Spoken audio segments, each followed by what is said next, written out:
when we want to. Chief operating officers, business managers, 70% reckon they could increase their productivity, 67% they could increase their client service, 44% they could increase their billable hours. Significant top line business benefit.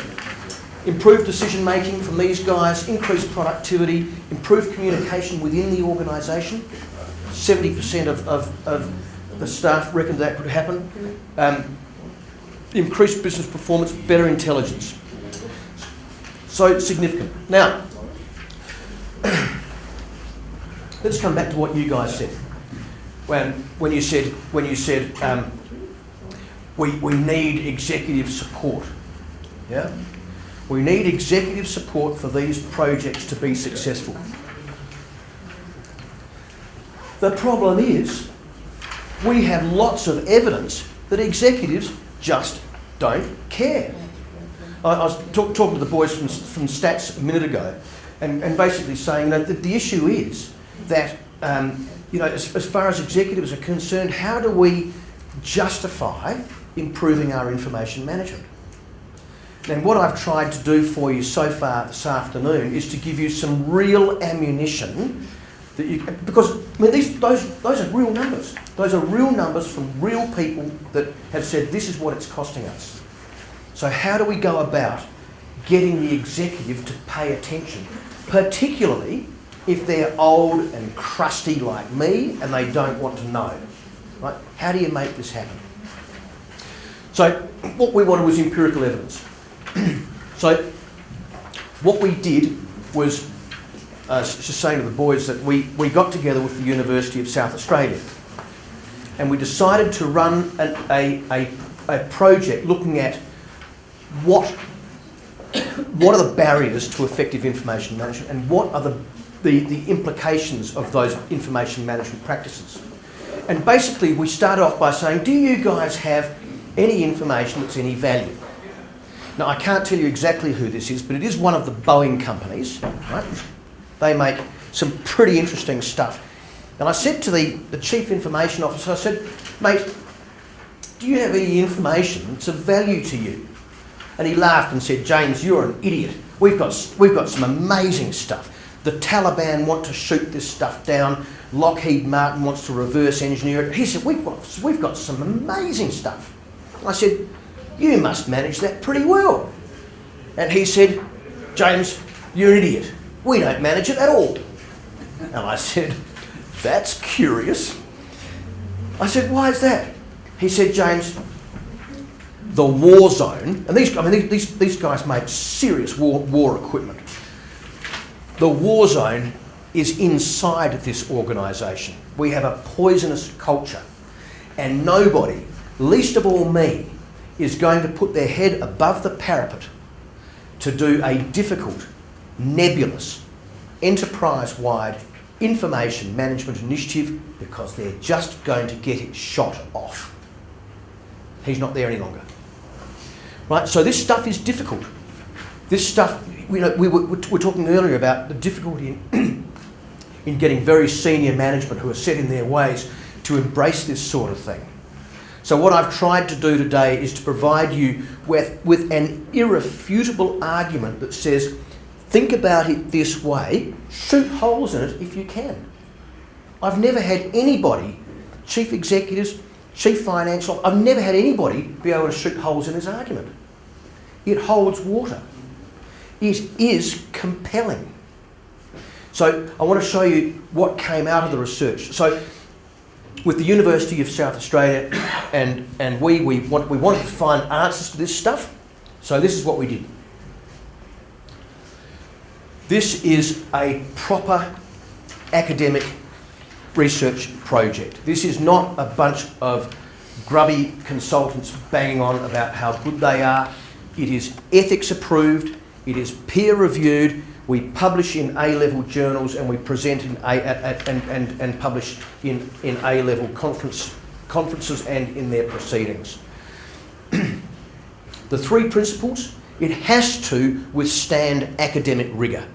Otherwise, it's just another bunch of people banging on about how good they are.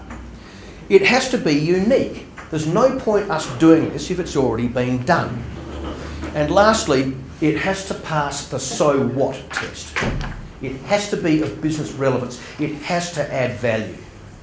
And you've seen from some of the projects that we've done, where we've applied this stuff, that we can drive very, very significant financial and other benefits through organisations.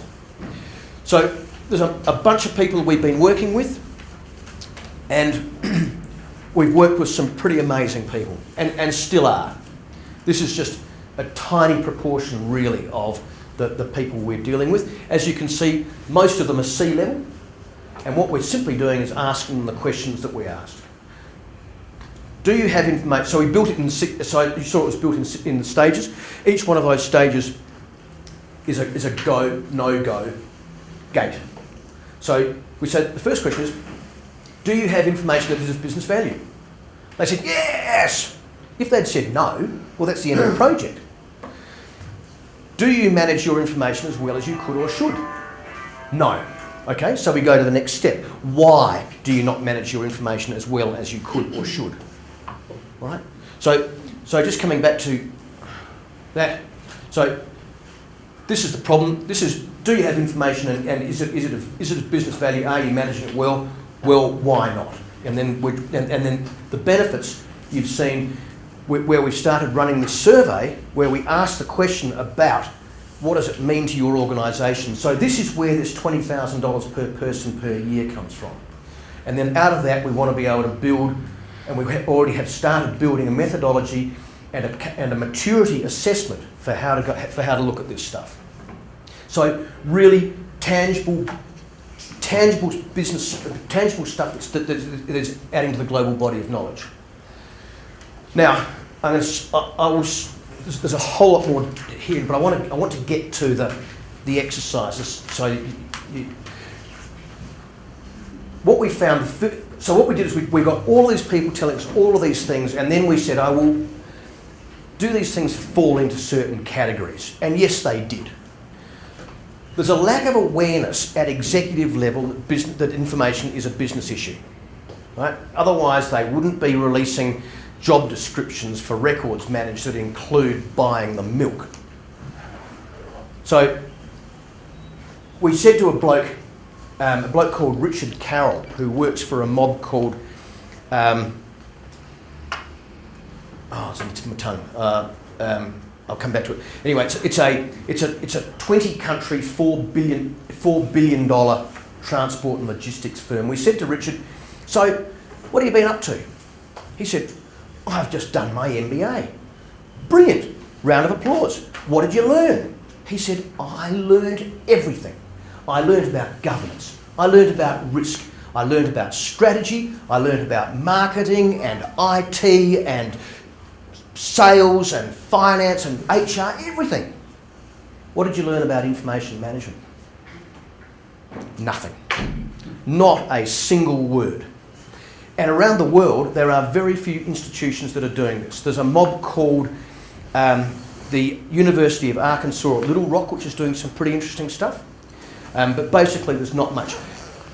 There's no formal on-the-job education. Who is going to sit down with the chief executive of a bank and say, look, and Gail Kelly used to run Westpac, which is another very big Australian bank. Who was going to sit down with Gail and say to her, Gail, just give us 4 days of your time. I want to talk to you about information asset management.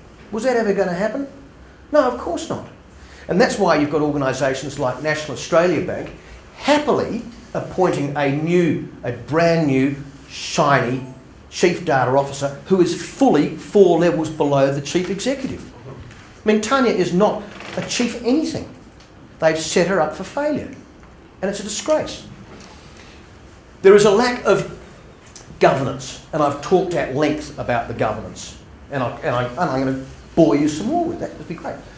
So there's a lack of understanding about accountability and responsibility and who the appropriate people are and who owns the data in the organisation. And the board doesn't ask the right questions, and so it goes on. So if you've got no business governance around this, it makes it very tough. There's also a lack of asset governance as well, as in who is going to be the person responsible or accountable for managing the information assets. There's a lack of leadership and management. So a little while ago, a couple of months ago, I chaired a conference in Sydney. We were all sitting around the room like this, and actually, why don't we ask the question? Hands up, all of you who work for organisations that have an information management policy. What, none of you have a policy? None of you have a data management or information policy? Yeah.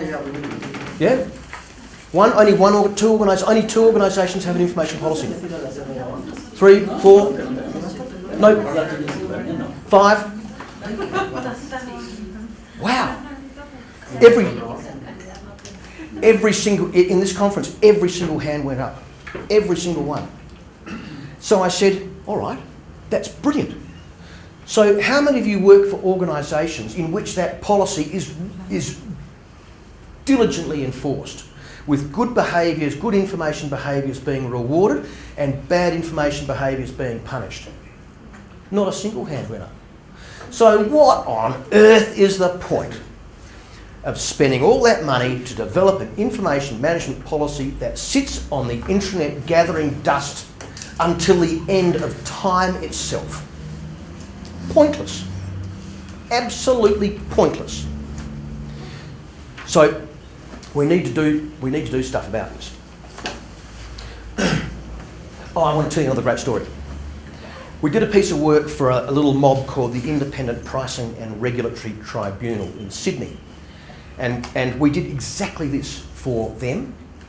And we showed that there was millions of dollars in potential benefit. There was great contribution by all of the employees and particularly the senior management of the firm.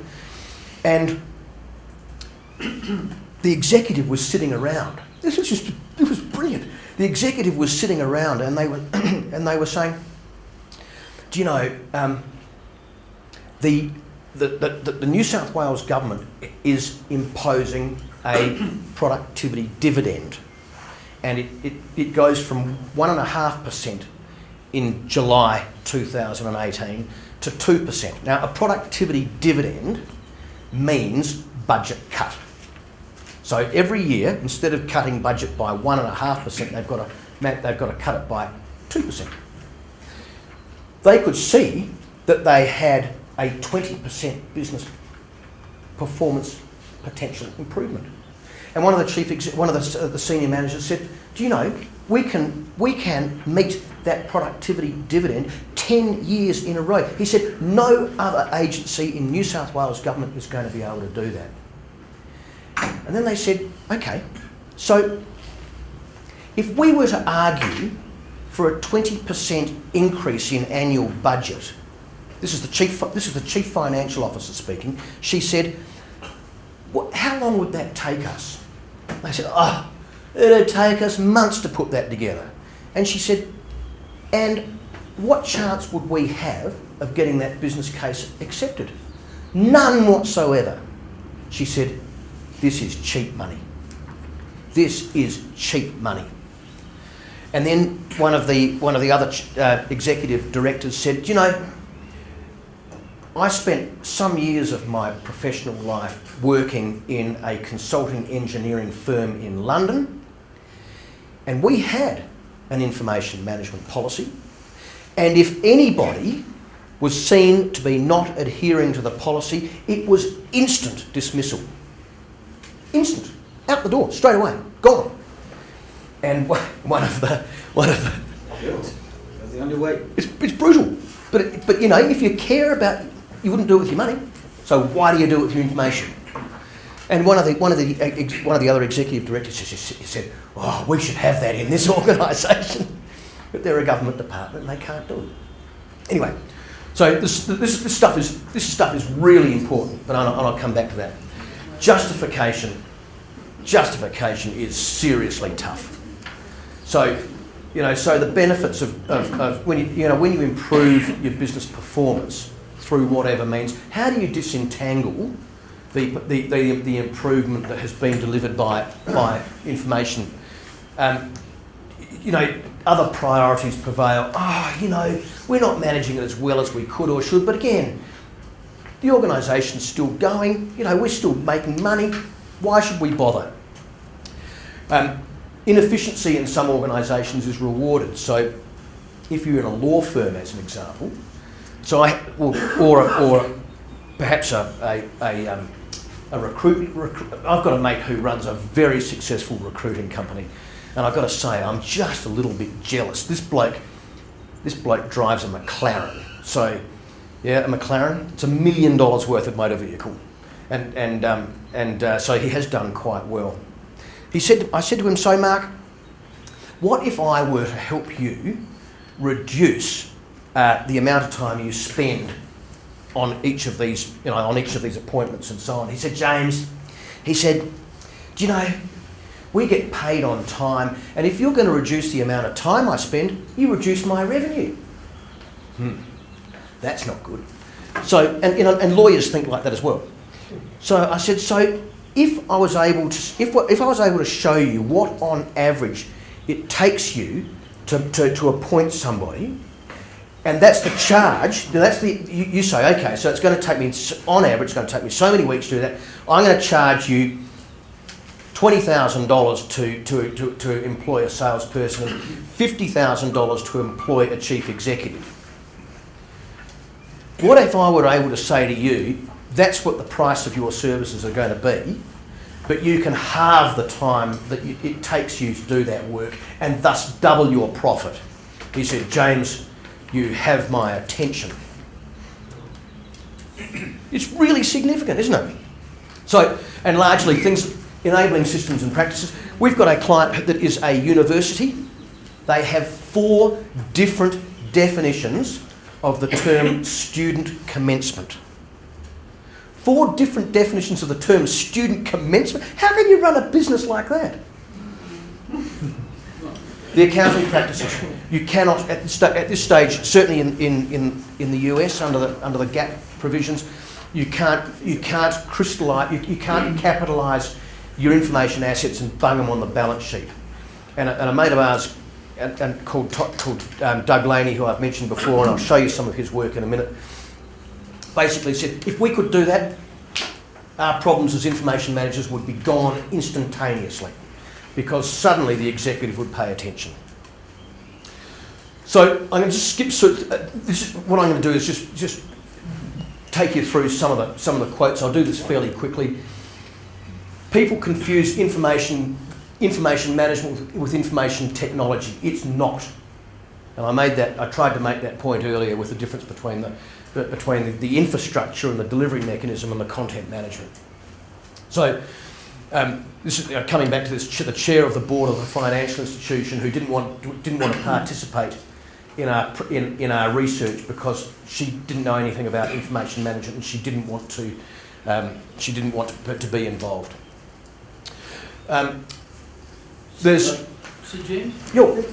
So we put this question of information management versus technology management on the board. Yeah. Is your question on that answered now? No, actually, I was going to ask about, this difference between data management and information management and document management, because sometimes it gets confused. I used to work for a company that had a lot of emphasis on document management and data management, but they didn't have an information management policy. But I assume that the one they have for document management and the one for data management will fit the requirement that you have or your definition that you have for information management, or they might not. I don't know. That was my question. Yeah, so some of you know that we originally started off as a change management firm, and it was a complete and total failure because nobody could get their heads and their wallets around what we did. So the first job we ever did was a records management project where we brought in a gun records manager, and we provided the project management, the communication and cultural change, the business case development, and it was a very successful project. It was very successful. And we then started to do a lot more work in records management. But one of the things that frustrated me about records management is that the records managers would fight with the archivists, who would fight with the historians, who would fight with the librarians. And I just got sick of it, because it doesn't matter. It just doesn't matter. So when I defined information assets as all of that stuff, one of the questions I posed to Tom and the other authors of the manifesto is, who is our enemy? And I got myself into trouble even with that little group, because they said, you can't have an enemy. Oh, well, yes, you can. Who? Yeah, precisely. So I said, well, you know, one of the groups of enemies that we have is the vendors, because what the vendors will do is they'll say, hey, I've got this really nice piece of software, just buy this and all your problems go away. Ta-da! No, they don't. No, they don't. So, anyway, I got beaten up over that, so I retracted a bit to say our enemy are those people who think that the solution is purely a technical solution. It's not. So, we deliberately shy away from. Hang on, Tom, I'll be right there. Finish your thought, yeah. We deliberately shy away from the internal fighting about the management of information assets, because we find it to be very divisive. We've got bigger enemies we're all talking about the fact that we have executives who do not understand this stuff, and those are the people we've got to be convincing. Not the people who are in our industry and really fighting for the same resources. Sorry, Tom. So when this question went on the board, excuse me, James, but I spent 10 minutes, not listening to you, but reviewing the arguments that I've used to help do that. And if it's appropriate now, could I? Have you not been listening to me? What? Have you not been? What? Get on with it. Okay. So the first thing that I found that works very well is just the content versus media split, right? And by that I mean the people who make movies and TV shows are different than the people who deliver. Movie makers don't run movie houses, right? Movie house runners don't make movies, kind of thing, right? And it's kind of like the content is the data or the information assets, right? The media, the means of which they're delivered are the houses, okay? It's the people who study industries and why industries are split up the way they do, right? They get that argument, right? And so that's argument number one. Argument number two is that I point out that, it's true that the data is housed in computers, right? And it's also true that the people are housed in the buildings, right? But nobody seriously thinks that facilities management should manage people, right? They recognize that managing buildings is distinct from managing people, right? And they require different styles. People are different from facilities, and they require separate styles of management. And so too with the data, which may be, contained in the computer, and some of it created using the computer. And almost everybody gets that, right?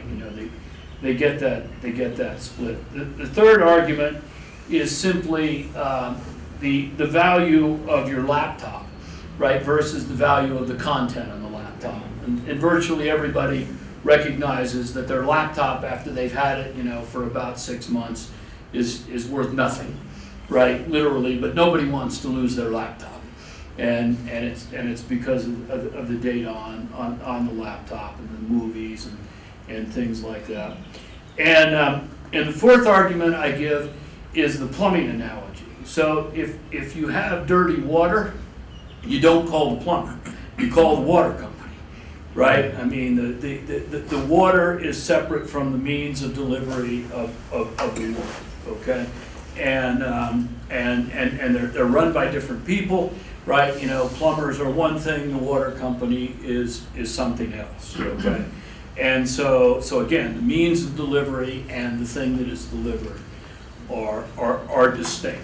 Okay, and I want to say one other thing, and I generally, in a session like this, do not like to advertise consultant services, right? But if you can't convince your boss of this, let me at him, right? Or let James at him. And I run into these situations, and they're unfortunate, but we'll come in, we'll do a short assignment, we'll talk to the management, we'll come out of there, and the management agrees to whatever it is, and then some poor unfortunate will say, well, I've been saying that for 5 years.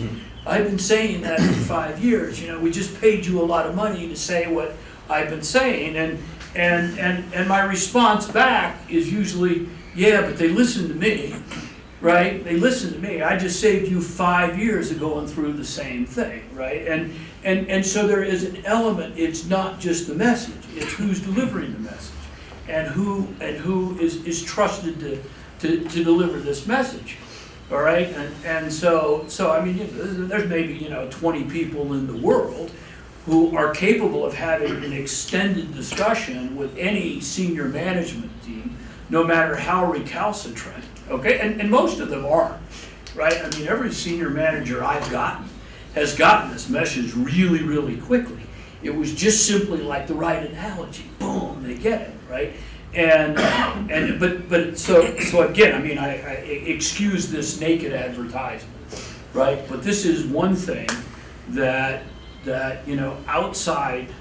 outsiders may be able to do in 10 minutes what you can't do in 10 years on getting people to understand. And look, it's not really an advertisement. I mean, Tom and I and Danette and so on, we've put together the data leaders. We've written the manifesto. We put a lot of time and effort in the last 10 years, in the last 2 years, into creating a platform, if you like.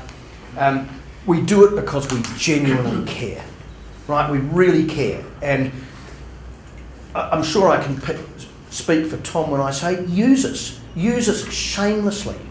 Because we really are here to help in any way we can. There's a bucket load of material on our websites, on the Data Leaders website, and so on. Please use it. If you've got a question, give us a call or send us an email or whatever. We would love to. The clock doesn't start ticking until you guys say to us, "We've got a project for you." We're more than happy to help you get there. So please do. I mean, don't. Now, Tom, with those 4 points, I think would be good. Would you mind bunging them in an email and sending them around? Certainly. So does that mean I'll send them to you and Mary Lou? Yep, please, and then we'll make sure that everybody gets a copy of that, because I think those 4 arguments really hold a lot of water. Okay. Right, let's crack on.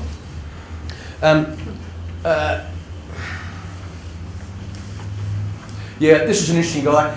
This was a director of a financial institution. He was the chair of the Risk and Governance Committee. It's not on the radar. It's not considered to be a big enough risk. Is there a better way of doing it? Yeah, whatever. But it's just not on the agenda. So these are really. We're trying to get the resources that we need. With this kind of attitude, makes it hard. So more on the lack of executive awareness. We've had a look at that already. Oh, why am I going the wrong? Oh, that's because I'm holding it upside down. What an idiot! Okay, an exercise, brilliant. Make sure you haven't gone to sleep on me already. It's only 10 minutes past the break. All right. I'm going to throw this open. What I want you to do, please, is I want you to, on your exercise sheets, I'd like you to define what accountability is, and I would like you to define what responsibility is. And then I'm going to ask you what you've written down, and then we'll do the second part of the exercise, okay? So just the top part, please. Define what you think accountability is and what is responsibility. course. Okay, let's start shouting up some ideas. Accountability.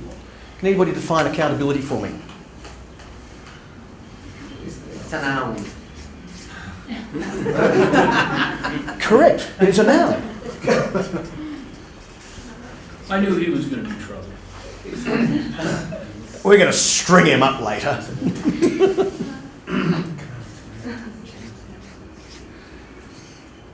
No, it's James. Well, the way I just saw it as an opposed term, accountability versus responsibility, I'd say that accountability is a more senior level of responsibility. He who is accountable is the one that is aware of the design and the strategy of what's trying to be done, while the responsible part is more localized over a specific data asset in this case.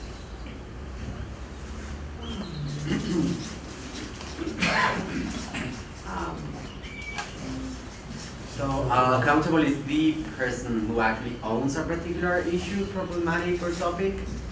Okay, so it's basically the owner, right? And the responsible is the one who actually makes the issue or problematic go away, but the owner makes sure that the responsible actually does it or makes it. The doer, if you want to call it that way. So the person who's accountable is the owner of the thing, and the person who's responsible does the work. Yeah. I think that accountability has to do with impact, with results. Yeah? And the accountability for us is the last people that authorize. Is the last in the line that authorize. That's in the line. I have one definition for accountability. The measure of any activity to know about it and find how to improve it in the future.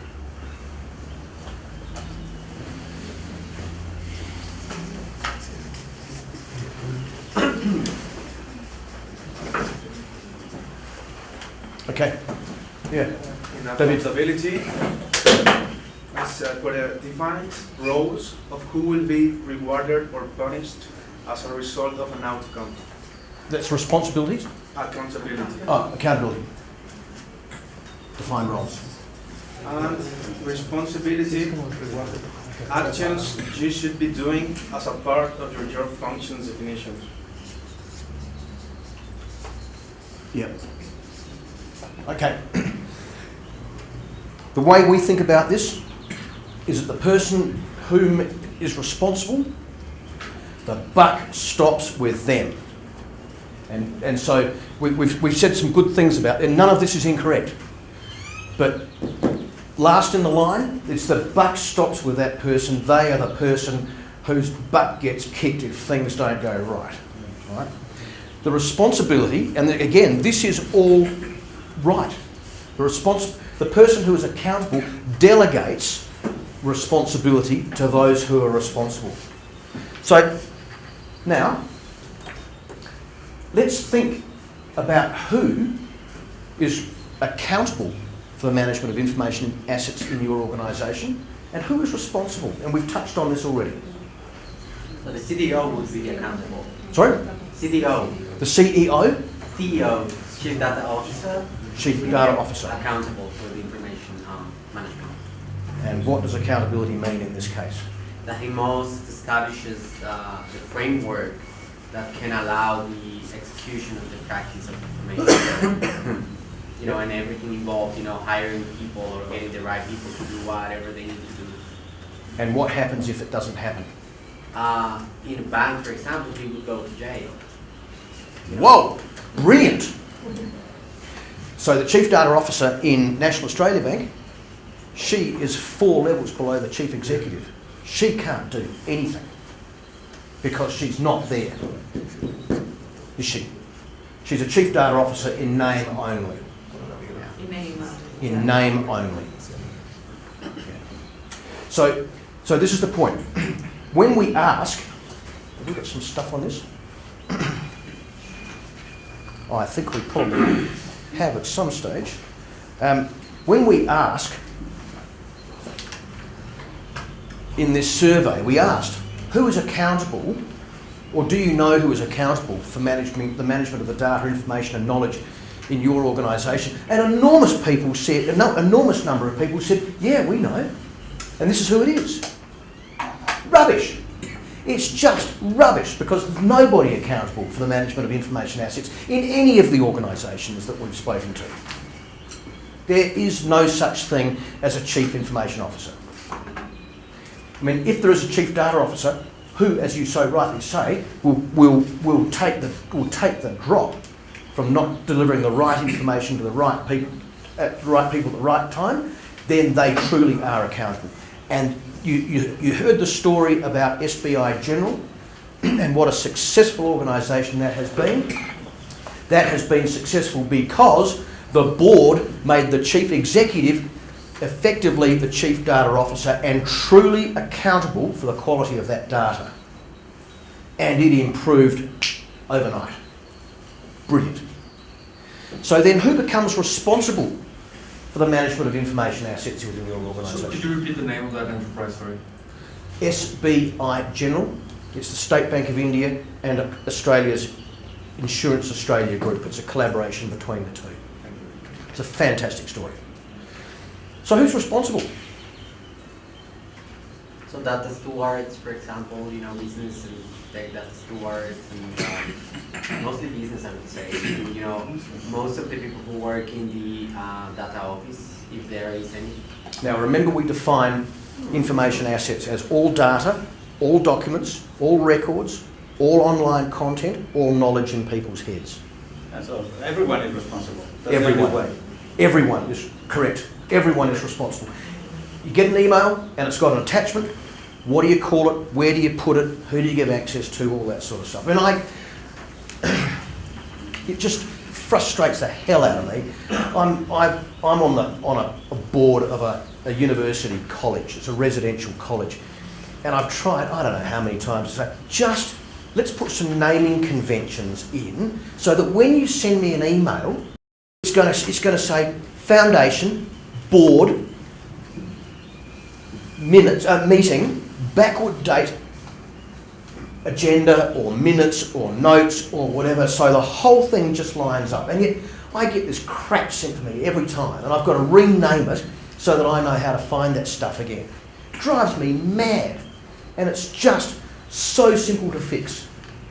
I told you about that little winery. That's all we did. I mean, even within my own firm, when we said, here is our file plan for where you put stuff, and here are your naming conventions for what you call stuff, and here's what you do, here are your email guidelines, here's your job as an author, here's your job as a recipient, here's your job on the copy line, this is how many subjects you have in each email, this is what you put in the subject line, and suddenly half your problems go away. It's extraordinary. And yet it's so simple. Anyway, we're going to crack on. So is everybody clear about that? This is a really seriously important point. All right? Okay. I want to get on to the next exercises. And you can see all this. So, the information assets aren't known. The vision of an information management future. What is the vision of a beautiful information management future? For us, right information with the right people at the right time. Different organisations might have different definitions. Leadership and management. We've got buckets of information everywhere. We've got access to databases all over the place. This is the managing partner of an extremely successful law firm in Australia. Peter Slattery, his name is. Pete put in. He was putting in a piece of software that was going to improve. He said he couldn't understand the resistance. But again, this is where you've got to articulate the benefit of doing stuff to the people who you're doing it to. The justification. We can do without information management. That's not really a priority. Everybody in the business understands that don't manage their information assets well, they don't know what the benefit is actually going to be. So again, the justification is terribly, terribly important. think about cost, value, and benefit. Because this again is how we can these are the kinds of, this is the language that we need to talk to the financial people in the organisation. So when we buy a bloody great truck like this, what's it going to cost us? Let's say it costs us $1 million to go and buy a truck. You drive it out of the showroom, you've written the cheque, there's your $1 million. That's the cost of the truck. After 5 years, what is the value of that truck? 0. It's been fully depreciated. On the books, it's worth nothing. Yet, what is the business benefit of owning that truck? Another 15 years of productive life. So we can think about the management of information assets the same way. And sorry to you two boys who've already heard this. When we ask chief financial officers, how much does it cost you to manage your information? They will say, and I can almost guarantee this, they will say, oh, that's easy, James. Hardware, software, upgrades, maintenance, support, telecommunications, and IT staff salaries. And I look at them in the eye and I say, well, that's rubbish.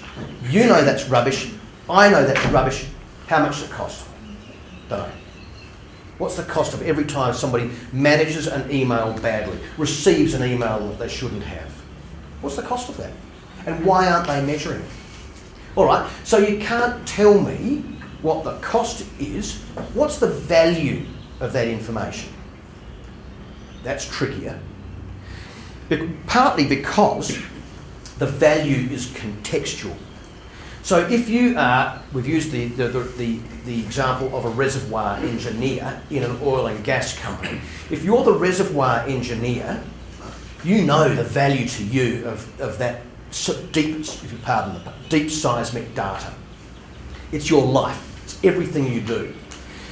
So there you are as a reservoir engineer working in the organisation. Does the chief executive want to know about that reservoir? Absolutely, because he or she has to sell the value of the company to the investor community. Does the chief financial officer want to know about that reservoir? Absolutely, because he or she has to make decisions about how much they can invest to exploit that resource. You, as the reservoir engineer, let's say you exhaust that resource and you cap the well and there's no longer any production. Is that data as valuable as when it was producing? The answer is probably not. So, managerially, as in up and down the organisation, professionally, across the organisation in different parts of, finance will want to see it, HR probably won't. And you yourself, over time, that data changes in value. So managerially, professionally, temporarily, it depends upon the situation that you're in as to what the value of that data is. So it's tough to put a number on it, but you can do it relatively, and I'll talk about that in a minute. And the benefit, I've just spent the last 2 hours boring you absolutely rigid about the business benefit of doing this stuff, and the numbers, as I've shown you, are big. So, yes, well, I've just taken you through that, and again, it's the difference between the data and the data and the. Oh, hang on, here we go. As far as the value is concerned, the value of the information is contextual, as I've just mentioned. The issue with context. The issue with context is that context requires judgment. The issue with judgment is that judgment is human. Right?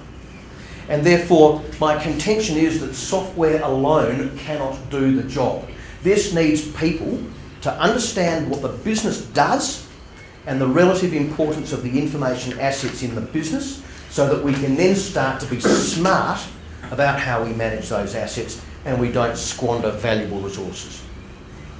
Okay, next, exercise. Now, this is an exercise we're not going to We're not going to shout these answers out because this is very pertinent to your own personal situations and your own organisations. But as an example, you know, a number of you in a bank, a number of you in stats, it'd be very interesting for you to have a think about this and then compare and contrast. So have a think about what is the cost of managing your information and how would you calculate it? And I think I've given you some hints as to how you could go about doing that. What's the value of your information and how could you go about putting a value on that? Does it have to be necessarily a dollar figure? And what is the benefit of improving your information management and how would you calculate that? 5 minutes. So a foundation for conversation and debate and something that you can start to say, well, okay, what is the cost and what is the value and what is the benefit of doing this stuff properly? So I'm going to start to give you some techniques now that we use and some of our buddies use that are quite effective. So, so I've told you about this scaly old mate of ours called Doug Laney.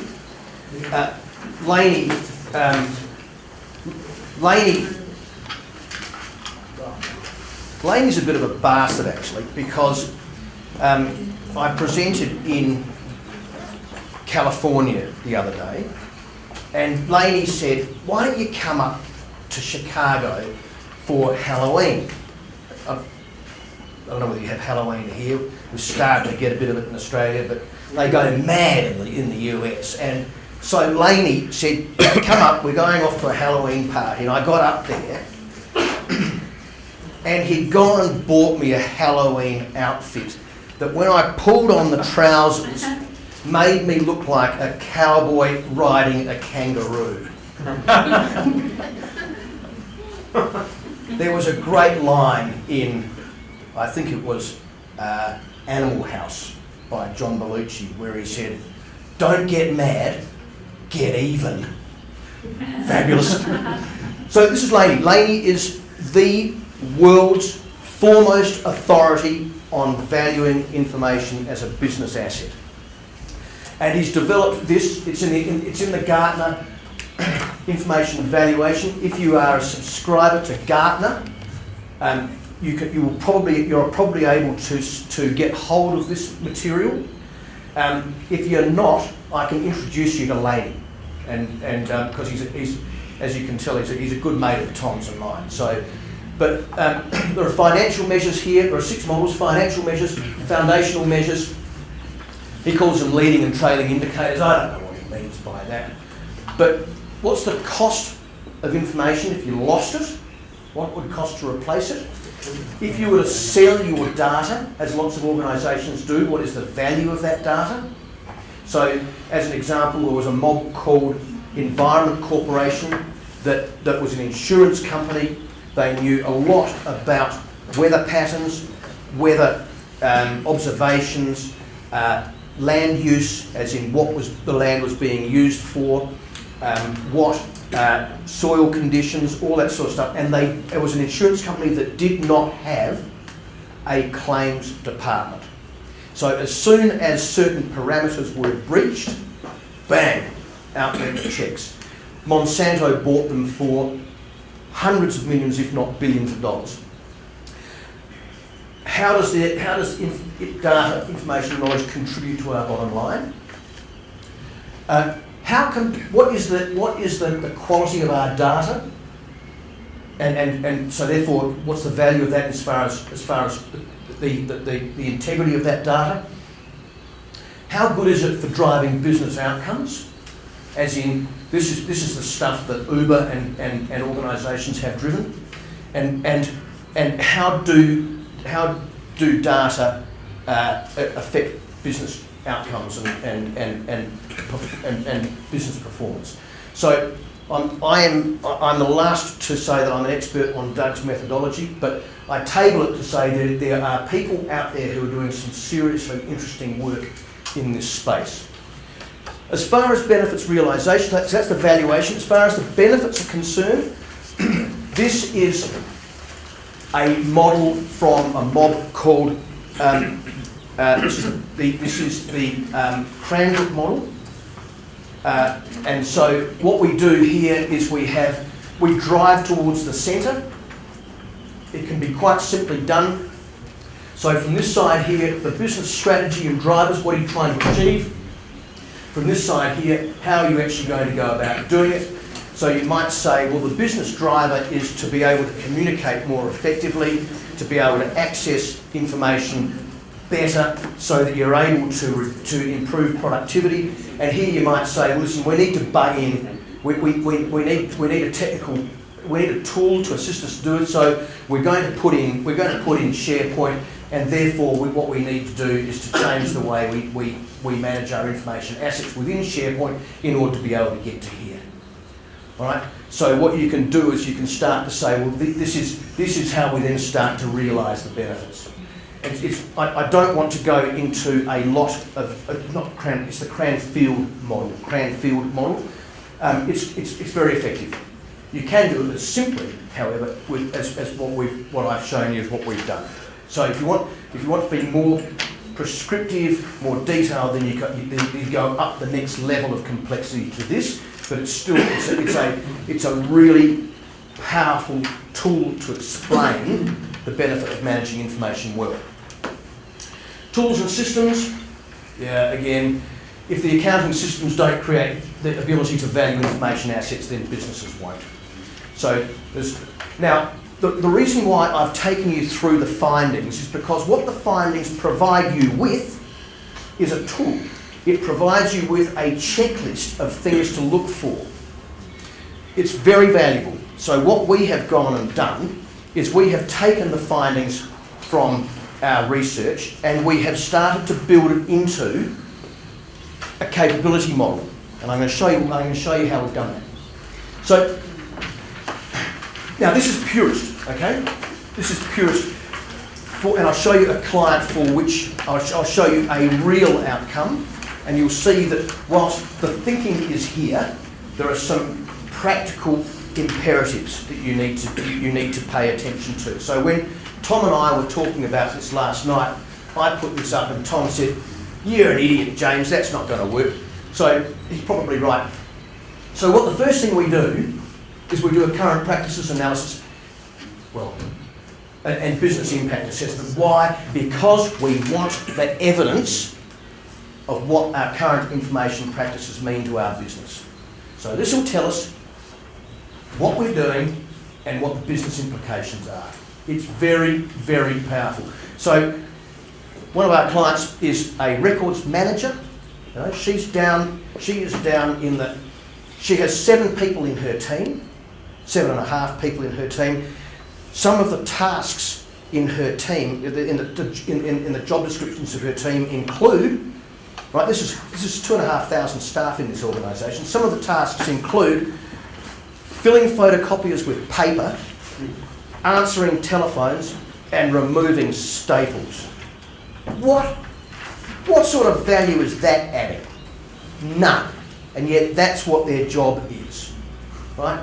So what we want to be able to do is to lift the whole profession, and by being able to understand the business impact, we have now got Alice to the point where she is talking directly to the chief executive. And that is a fantastic outcome because she did that. And she showed, so you saw on the right hand side the staff, that's her organisation. So she's shown the chief executive what it means to manage the information badly, and he came out publicly about a month and a half ago and said, information management is one of my 2 top priorities. That's a fantastic outcome. This stuff works. You deliver a vision of the future. We've talked a little bit about that. And the question then is, how on earth do you get there? Here we are today. This is where we want to get to. How do we get there? Without knowing where we are today and without knowing where we want to go, how can we possibly determine a roadmap for how to get there? Yeah? It's pretty simple, really, when you think about it. So then we have to look at what the business architecture is and what the information architecture is in order to be able to say, we need to know what our business does so that we can determine what data, information and knowledge we need, so that we can work out what exactly needs to be done in order to get there. So, here we are. A couple of principles. Treat data and information and knowledge the way you treat money. Think about it the way a chief executive and a chief financial officer would allocate accountability, which we've just established, and responsibility for the management of that financial asset. When we think about it like that, it's really simple. But we don't, do we? So I encourage you, and I find myself doing it all the time. We've got a client where I'm taking them through this. I mean, like right now, taking them through this, and they're getting it because we are putting it in terms that the business understands. Don't abdicate to IT. I mean, they're lovely guys. They really are. But they're measured on throughput and uptime of the infrastructure, not on the quality of the content. It's really important that we don't give the responsibility to do stuff to people who are willing but completely unable to do it. It's just unfair. And it's very, very bad management. Think big but act small. It's like a jigsaw. When you do a jigsaw, if you're like me, I cheat. I look at the picture and I see the bits that I want to find and I get the corners and then I get the edges and I can see what the things, but I do the bits that are going to add the greatest value. And we do that. You know, how many huge SAP implementations go belly up because they're trying to boil the ocean? Don't do that. Get quick wins. Advertise those wins. So I'll talk to you a bit more about that in a second. So what happened was we had, for many years, we've had a maturity model. But as you can see from the findings of our research, we didn't have executive awareness. We didn't have, we had the environment, business environment, the business governance. We didn't have leadership and management. We didn't have, we didn't have data quality. We didn't have, that information performance is all about exploitation. It's all about saying, what information do we need to really ratchet up the performance of our company? So what did Uber do? Uber had two pieces of information. Here's somebody with a car, and here's somebody who wants some transport. Put it together, cleverly, granted, but that's all they did, right? Having a justification model is important. We've already explained how difficult this stuff is. But if you don't have a justification model that allows you to recognise productivity improvements, as an example, then you're going to make it, it's going to be really tough. So it's important to have a justification model. Now, so does that mean that that model will work for any area, any process, any? This is entirely specific to to your business. So depending upon how your financial approval process works. Yeah. But my question is, if there is a specific model that can be reused wherever you go, and you just use it to produce a specific one, customized one for the organization. Yes, absolutely. Yeah. And none of that is rocket science. So, but what is difficult is how do you move out of the Normandy mining example? Great man, thank you. The Normandy mining example where the chief executive said, "Who can I sack? Nobody. Your business case doesn't get out." Where I want to see this going is the point where we have, instead of buying lumps of hardware, where I want to see this going is having a focus on continuous data quality improvement and funding that allows that continuous improvement. So a completely different funding model to what we're used to with IT. Now, is that a big call? That's a hell of a big call. Have we done it? No, no way. But this is because this research is brand new. As I was saying to somebody, people earlier, that, I mean, the figures that I showed you this afternoon, you're only the second people in the world to see those figures. You're the second people in the world to see those figures. So, you know, we've got a lot of work to do yet. I mean, we've got a ton of work to do yet. We don't have all the answers by any means, but we know we're on the right track. Now, remember when I said there was I facilitated a conference in Sydney where I asked everybody if they have an information policy and all the hands went up? And then I said, how many of those are enforced? None. So we can have the information policy and strategy and all that sort of stuff, but if the leaders and the management of the organisation aren't prepared to enforce that policy, they won't do it. They won't be prepared to enforce the policy unless there's some business governance and unless somebody is held accountable. There won't be anybody held accountable if the executives aren't aware that information and knowledge is a strategic and valuable business asset.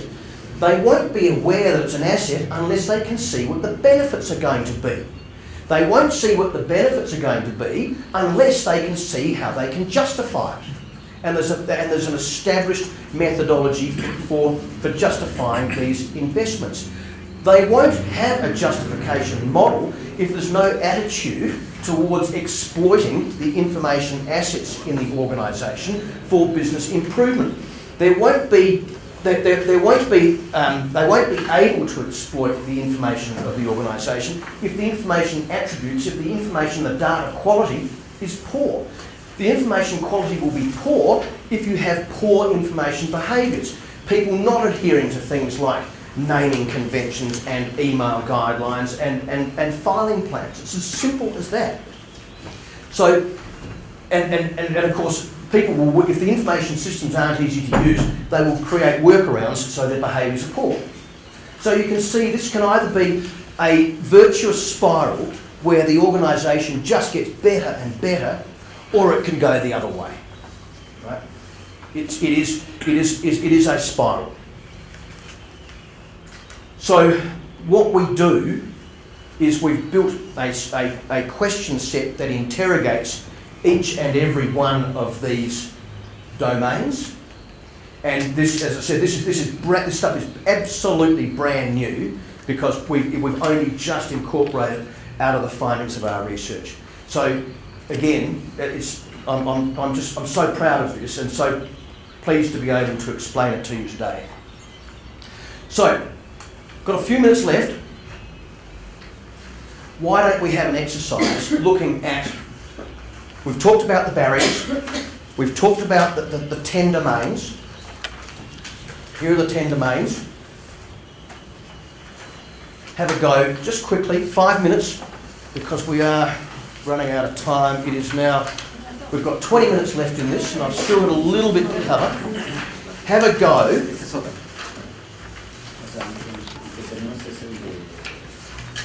Have a go, just quickly, at thinking about the barriers to good information asset within your organisation. Now, with all of these exercises, I fully expect you to be able to take them back to your workplaces and continue the assessment. I'm going to ask you what you're going to do on Monday, because there's no point coming to a conference like this and not doing anything about it. Because I can tell you what's going to happen. Because it will happen to me when I get back, when I get off the plane on Sunday. I'll have a billion emails and a billion things to do, and it will be the tyranny of the urgent over the important. So I want, at the end of this, I want you to think about what you're going to do on Monday, and it might be that you say, I'm going to finish filling out that Monday chart. is off in Mexico, so we won't be doing anything. Where is your commitment? There's no commitment. Okay, so this is one way of expressing maturity. Now this just happens to be a records management maturity model. Down the bottom, we've got the information life cycle. Up here are the classic 5 levels of maturity. Here is where they need to be according to a standard, and here is where they are. And you can see the answers to each and every question. So if they comply, it's green. If they partially comply, it's yellow. If they fully comply, it's red. So you can see exactly where you sit, and you can also see exactly what you've got to do. It's simple and very, very powerful. So, why do we want to do a health check? Why do I say start there? Because what you want to do is to create awareness and establish a need. You've got to find a place to start. You can benchmark against peers or standards, neither of which I think are terribly important, against corporate objectives, which becomes much more important, and against improvement over time, which of course is the most important. And measurement, of course, is critical. You cannot manage what you don't measure. Why do you do this? Because management simply won't pay attention unless they recognise it's a problem. If they see that it's a problem, then they're going to say to you, show me the business case and look out your way, right? But unless they no senior executive worth his or her salt is going to look at a business case if they don't think there's a problem to solve. So this is important. Use horror stories and anecdotes. Use them with caution, but use them. So we had some bad bushfires in Adelaide a few years ago. Property, lives were lost, and the information manager said to me, James, I feel really guilty. I said, Matt, if you don't use this and another bushfire comes through and people get killed, you will not be able to sleep for the rest of your life. It's true. So use them, use it, but be judicious with it, be sensible with it, right? Who has children? You idiots. I've got 3. Oh, they're hideous. And I can tell you, their bedrooms look like that. There are things growing in my children's bedrooms. It's just horrible. You mean not your children?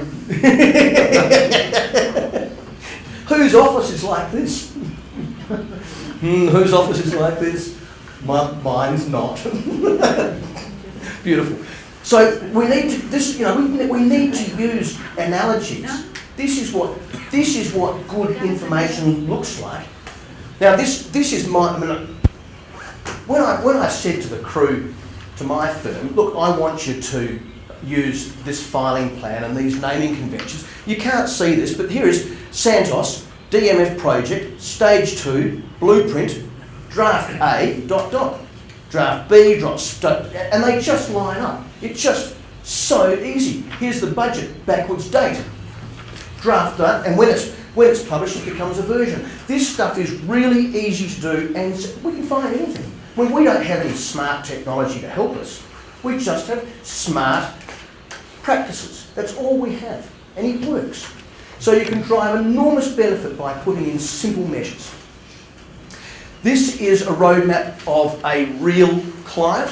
So here we said, up here is value, low value, medium value, high value to the organisation, short, medium, long-term time frame. And so here, what have we got? File plan, what goes where tool, naming conventions, email guidelines. Why? Because they deliver immediate value. But we've also said you must do the roadmap and the health check and the roadmap to give you the evidence, to give you the ammunition you need to argue the case. And then you can start the bigger stuff, the more foundational stuff, things like justification and funding models, resources plan, benefits realisation, all of these things that are important to demonstrating the business value of the work that you are doing, right? So this is real. This is going to the chief executive in the next fortnight. It hasn't yet been approved. So map the business's activities, because as I said, if you don't know what the business does, you can't know what information is important. So here is a mob that has a bunch of corporate objectives. They do engineering, they build ships, they build submarines, they have some stuff in weapons systems and so on. And then under here is all the support activities like HR, finance, legal, treasury, all that sort of stuff. So what you can then start to do is say, here's our corporate objective, and you can draw some hard lines between the corporate objective, what the organisation actually does, and the resources that are required to do those activities. What data, information and knowledge do you need for weapons, for mission solutions as an example, as opposed to building submarines? So can you see how this starts to become very focused on what the business actually needs, does and needs? So then we have a look at the information architecture. We've established the business, now we look at the architecture. So here's the diagram I've just shown you. We can start to say, okay, what information assets do we have in data warehouses? What's in shared drives and email systems? What is in the intranet and on the intranet? Who are the experts? So when Santos, a big Australian oil and gas company, decided that their core business objective was to find more resource because they were running out, exploration is the key activity. So therefore they knew they could see what information was in, exploration information was in their above and below ground systems, in the email system, and who were the exploration experts and what was their telephone number. Ring them up and ask them. And so therefore here are the applications, and lastly here are the repositories. So you can map this stuff relatively easily. Does it need to be perfect? No, it doesn't. So when we have a look, even relative, I show you the Doug Laney model. One of the things that we're doing with a global defence company right now, we did this with a little organisation called Indigenous Land Corporation. So this is an organisation that has a lot of Australian land, and they run cattle stations and they run tourism facilities employing Indigenous Australians, Australian Aborigines. And of course, one of the key documents that they have was land contracts, land management corporate. The contracts are critical. They are of great value to the organisation, but they are also, if they lose them, there's a very high risk. So you can see the value of those documents or that information. Likewise, you can see what the quality of the information is and how much effort goes into it. So they are spending a lot of time filling out timesheets. How much value does filling out timesheets do for the organisation? Nothing, right? Nothing. So the CIO said to the executive, hey, boys and girls, all we need to do is we need to take this stuff and move it to there, and we need to take this stuff and move it to there. Get it? And they said, wow, we get it. Some of this stuff can be really, really simple. Now, I'm going to give you, so we'll give you 5 minutes on this, 4 minutes on this, just to have a look at this one here, as in, what information assets do you have in the organisation? How relatively valuable are those assets? How much effort are you putting in to maintaining the asset, and what is the quality? And who is the owner of the asset? And then, the next bit to this is plot. Okay? So you've established how important they are and what the condition is, so you can see where they sit on these axes, right? And then you've got the owner of the asset as well. So you might want to go straight to, if we had more time, you could fill all of this out and then plot it. You might just want to say, let's just plot it straight away. So let's have 5 minutes on this. So relentlessly and drive and measure the business benefit. And this is the other thing. shamelessly advertise success. Shamelessly be proud of what you do, because nobody else is going to take the credit or give you the credit for it unless you shout about it. So I talked about the winery and the significant benefits that you can drive from doing this stuff well. I've talked about SBI General and what those guys have done. These are both at opposite ends of the spectrum as far as the size of these organisations are concerned, but two absolutely brilliant outcomes from these people because they imposed accountability, right? So the last action for today is, what are you going to do on Tuesday? I have a meeting with the CDO. Brilliant. Make sure it happens. Write it down. It might be that you simply say, I've got some colleagues, I want to take them through these exercises. It might be as simple as that. It might be that you say, no, damn it, we're going to do a health check. It might be, well, listen, let's have a look at the simple tools that we have in place. So each organisation is going to have its own needs, where you currently are in your information maturity, but hopefully what I've been able to give you is a horrible pain in the stomach about how this stuff is typically done, a beautiful vision of an information management future as what can be achieved when it is done properly, some really pragmatic tools of what we find works, and we are doing right now with some of the world's largest organisations, but also some of the smallest. And you know, when you look at things like the list of barriers and so on, you can take that checklist and apply it in your own organisations. So I encourage you, do something brave on Tuesday. And thank you so much for having me.